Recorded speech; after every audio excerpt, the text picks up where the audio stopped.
दोस्तों आज मैं आपको दक्षिण अमेरिका में बहने वाली अमेज़न नदी के प्रवाह मार्ग के बारे में बताऊंगा। दोस्तों अमेज़न नदी की लंबाई लगभग 6400 किलोमीटर है, लेकिन कुछ एक एक्सपर्ट्स का मानना है कि इसके उद्गम से मुहाने तक की टोटल लंबाई 6992 किलोमीटर से 7062 किलोमीटर तक है। अब ऐसा इसलिए है क्योंकि अमेज़न नदी कुछ एक दूसरी नदियों से मिलकर बनी है, इसीलिए इसकी लंबाई को लेकर डिस्प्यूट बना रहता है। हाल फिलहाल अमेज़न नदी को दूसरी सबसे लंबी नदी और पानी के आयतन के हिसाब से दुनिया की सबसे बड़ी नदी माना जाता है। मतलब सबसे लंबी नदी नील को माना जाता है और दूसरी सबसे लंबी नदी अमेज़न है। लेकिन अगर आप पानी के आयतन की बात करोगे, पानी के अमाउंट की बात करोगे, तो उस मामले में अमेज़न से बड़ी नदी दुनिया में नहीं है, क्योंकि अमेज़न नदी में इतना पानी आता है कि अटलांटिक महासागर का 20% पानी तो सिर्फ इसी से आता है। अब जाहिर सी बात है कि एक नदी तो है नहीं, बहुत सी नदियां इसके अंदर आके मिलती हैं, बहुत सा पानी यहाँ पर बरसता है। यही कारण है कि इतना सारा पानी यहाँ पहुँचता है। अगर इस नदी के उद्गम की बात करें तो ये नदी पेरू देश की एंडीज पर्वतमाला में मौजूद टिकला कोचा झील से निकलती है, जो कि लगभग 5600 मीटर की ऊंचाई पर मौजूद है। देखिए यहाँ पर एंडीज पर्वतमाला है, यहीं पर एक लेक है टिकला कोचा, वो लगभग 5600 मीटर की ऊंचाई पर है, वहां से ये निकलती है। उस टाइम पे इस नदी का नाम अमेज़न ना होके अपूरी मेक होता है, और ये अपूरी मेक नदी ही आगे जाके उकायली नदी से मिलती है। ये उकायली बिल्कुल सीधी जा रही है तो अपूरी मेक किस में जाके मिल जाती है और आगे बढ़ती है। अब ये उकायली नदी किससे मिलती है? मेरानॉन नदी से। कहाँ पर मिलती है? इकिटोस नाम की जगह पर मिलती है। तो ये दोनों नदी जब आपस में मिलती है, मेरानॉन और उकायली, तब आपकी बनती है अमेज़न। यानी कि सबसे पहले अपूरी मेक थी, अपूरी मेक जाके उकायली से मिली, उकायली से मिली मेरानॉन, और इनके मिलने से बनती है अमेज़न। तो बात समझ में आई कि कैसे बनी अमेज़न नदी। इसके बाद अमेज़न की ये मुख्य धारा पेरू और कोलंबिया के बॉर्डर पर थोड़ी देर तक बहती है, और उसके बाद फाइनली ये ब्राज़ील के अंदर एंटर कर जाती है। और ब्राज़ील में ये पश्चिम से पूर्व की तरफ बहुत लंबा रास्ता तय करती हुई जाती है, और आखिर में जाकर के अमेज़न डेल्टा बना के अटलांटिक महासागर में जाके मिल जाती है। तो अब आप देख सकते हो कि पेरू की एंडीज पर्वतमाला से ये शुरू हुई, उसके बाद ये आगे बढ़ी, आगे बढ़ के ये पेरू और कोलंबिया की सीमा पे बही, और फाइनली ब्राज़ील में बहते बहते अटलांटिक महासागर पहुंच गई। इस बीच ये बहुत से इंपॉर्टेंट शहरों से गुजरती है, जैसे कि इकिटोस, मनाउस, सेंटारेम, मकाया और आखिर में बेलेम। ये बहुत ही इंपॉर्टेंट शहर है, इसलिए इनका नाम आपको याद रखना है। अगर आप इस नदी की स्थिति की बात करोगे, यानी कि अक्षांश यानी कि लैटिट्यूड की बात करोगे, तो ये 5 डिग्री नॉर्थ से लेके 17 डिग्री साउथ तक बहती है। मतलब भूमध्य रेखा इसी के अंदर पड़ती है। और देशांतर यानी कि लॉन्गिट्यूड की बात करोगे तो ये 50 डिग्री वेस्ट से लेके 80 डिग्री वेस्ट तक बहती है। तो इसका मतलब ये दक्षिणी और पश्चिमी गोलार्धों के अंदर मौजूद है, मतलब सदर्न और वेस्टर्न हेमिस्फीयर के अंदर मौजूद है। इस हिसाब से यहाँ पर साल भर वर्षा होती रहती है। मतलब यहाँ पर सूर्य की किरणें जो है वो डायरेक्ट पड़ती है, लंबवत पड़ती है, तो यहाँ का पानी भाप बन जाता है, भाप बन के ये ऊपर बादल बन जाता है और यहीं बरस जाता है।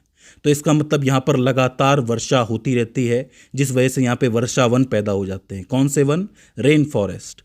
कौन से होते हैं ये? उष्णकटिबंधीय, मतलब ट्रॉपिकल फॉरेस्ट, उसकी भरमार होती है। एक बात याद रखना कि यहाँ होने वाली जो वर्षा होती है वो संवहनीय वर्षा होती है, कन्वेक्शनल रेनफॉल होती है, कि भाई सीधे सीधे जो भाप है वो बादल बन जाए और यहीं आकर के बरस जाए। एक बात और है कि जब हैवी रेनफॉल होती है तो इस नदी की जो चौड़ाई है वो 50 किलोमीटर तक बढ़ सकती है। यही कारण है कि इस नदी पर कोई बड़ा पुल नहीं बनाया जाता है, क्योंकि पुल जो है वो स्टेबल नहीं रह पाता है। तो ऐसे में जो लोग यहाँ पर ट्रैवल करते हैं वो कैसे करते हैं? फेरी सिस्टम से, यानी कि नाव के माध्यम से ही ट्रैवल करते हैं। कोई सामान पहुँचाना हो या फिर कोई टूरिस्ट आए या फिर इधर से उधर जाना हो, तो वो सब कुछ नाव के माध्यम से होता है। अगर इस नदी की सहायक नदियों की बात की जाए तो इस नदी की सबसे लंबी सहायक नदी है रियो नेग्रो, जो कि बहुत ही लंबी है। उसके बाद दूसरी है मदिरा, जो कि दूसरी सबसे लंबी कहलाती है, और एक है पुरुष। अब होने को तो बहुत सारी नदियां हैं जो इसके अंदर आकर के मिलती हैं, लेकिन इन तीनों को आपको स्पेशली याद रखना है, रियो नेग्रो, मदिरा और पुरुष। अगर हम इसके बेसिन क्षेत्र की बात करें तो इसका बेसिन क्षेत्र लगभग 70 लाख वर्ग किलोमीटर के अंदर फैला हुआ है, जो पूरे दक्षिण अमेरिका का लगभग 35.5% भूभाग होता है। इस बेसिन क्षेत्र में लगभग 8 देश आते हैं, जिसमें Brazil, Bolivia, Peru, Ecuador, Colombia, Venezuela, Guyana और सूरीनाम देश शामिल हैं।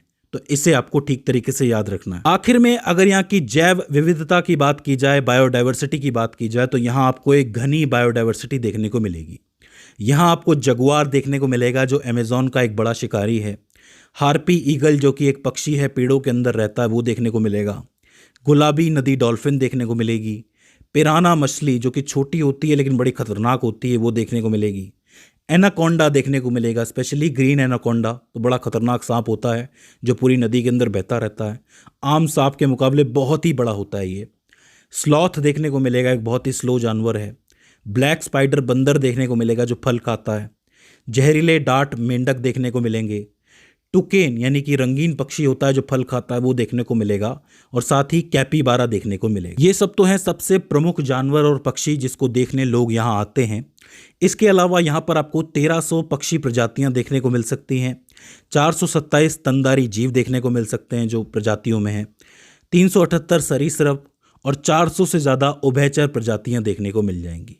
तो अब आप समझ सकते हो कि पूरी दुनिया के अंदर जैव विविधता के मामले में ये कितना आगे है।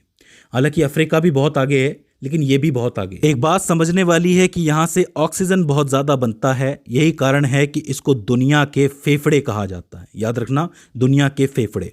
तो इस चीज़ को आपको याद रखना है। तो दोस्तों, ये हो जाता है अमेज़न प्रवाह मार्ग। आई होप आपको समझ में आया होगा और इस वीडियो से आपने कुछ ना कुछ नया ज़रूर सीखा होगा। अगर इसके बाद भी इस वीडियो के अंदर आपको कोई क्वेरी आती है, कोई दिक्कत आती है, तो आप हमें कमेंट सेक्शन में बता सकते हैं। तो दोस्तों, आज की इस वीडियो के अंदर बस इतना ही। See you in the next one.